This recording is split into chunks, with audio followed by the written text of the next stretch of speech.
Aujourd'hui, Pierre et le loup.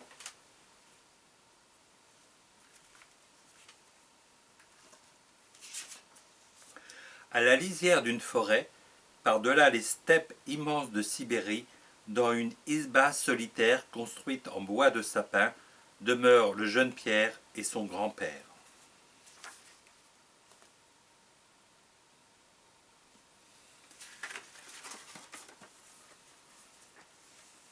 Mais la mauvaise saison retient Pierre au logis.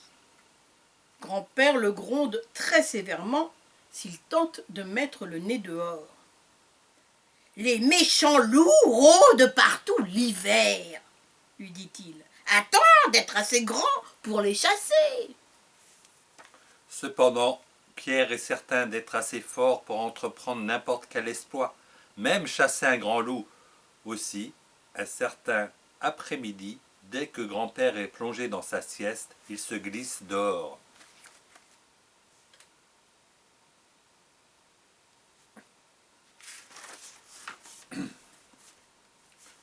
Armé de son fusil en bois et muni d'un rouleau de corde, il se dirige vers l'arbre où Sacha, le petit moineau, a installé sa maisonnette. « Bonjour Sacha !» s'écrie Pierre. « Viens-tu chasser le loup ?»« Cui, cui, cui !» répond joyeusement l'oiseau en s'envolant. On entend tout à coup un grand battement d'ailes. C'est que Sonia, la cane, ayant appris le but de leur expédition, elle se joint sur le champ aux chasseurs. Tout comme le moineau, elle a tant de griefs contre Messire le loup.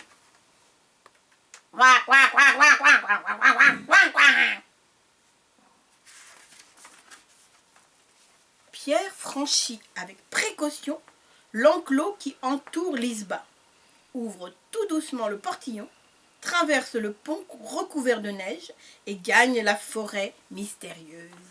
Sous le gai soleil, toute la campagne scintille et quelques flocons attardés tombent tout doucement sur l'immense tapis blanc. Qu'ils sont beaux, les grands sapins sous leurs manteaux de givre et de neige.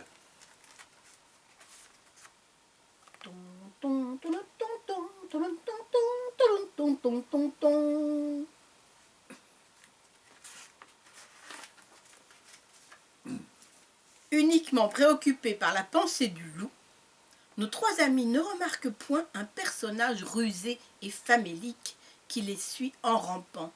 C'est Yvan le chat, qui s'élance soudain et d'un coup de sa griffe acérée saisit le malheureux Sacha. Mais Pierre a deviné le drame. Il se retourne brusquement et délivre l'oiseau. Encore ému, Sacha reprend sa place dans la file indienne. Pierre est très fâché. Prenant Yvan par la peau du cou, il lui reproche son indigne conduite, puis l'envoie à la dernière place.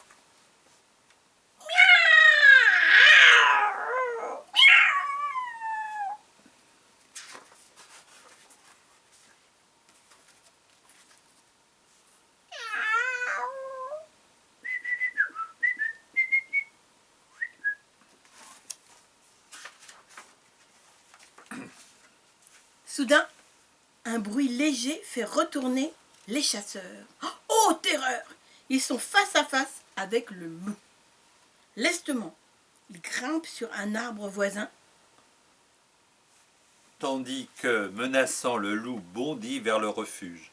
Sans perdre son sang-froid, Pierre fait un nœud coulant à une des extrémités de la corde qu'il a emporté et le laisse tomber doucement vers le sol. Yvan se glisse alors le long de la corde et aussi silencieux qu'une ombre, il emprisonne adroitement la queue du loup dans la boucle et regagne sa place.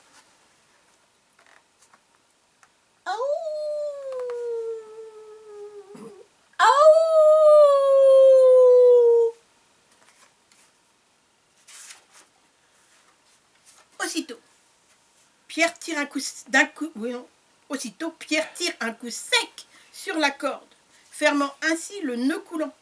Le loup, surpris, se retourne avec un grognement féroce qui découvre ses terribles crocs.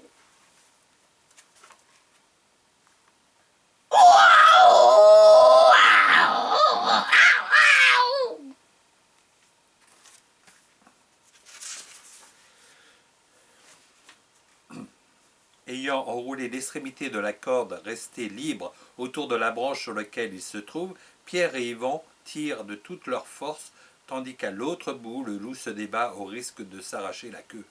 Mais les deux amis sont les plus forts, et ils réussissent à soulever le loup qui se balance dans les airs.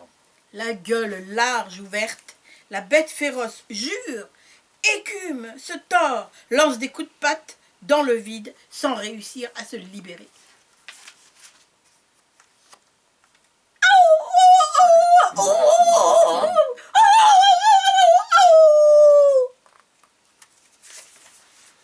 Tout à coup, Sacha, resté coi jusque-là, prend son vol et file droit vers une clairière d'où s'était levé un son de trompe.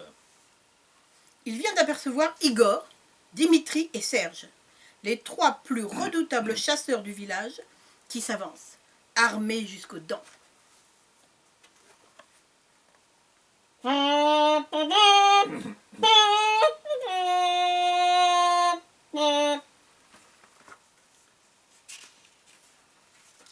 L'oiseau se pose sur la barbe du plus grand des trois qui se demande ce qui lui arrive.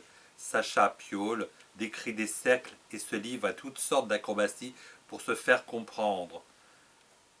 Les chasseurs devinent enfin qu'on leur transmet un message. Ils se dirigent vers l'arbre de Pierre et d'Yvan, précédés de Sacha qui leur montre le chemin.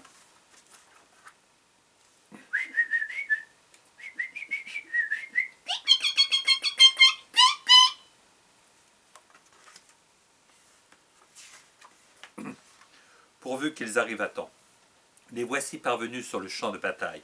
Solidement ficelé par les quatre pattes, le loup est attaché à la branche, tête et queue pendante, tandis que Pierre et Yvan se balancent mollement sur son ventre.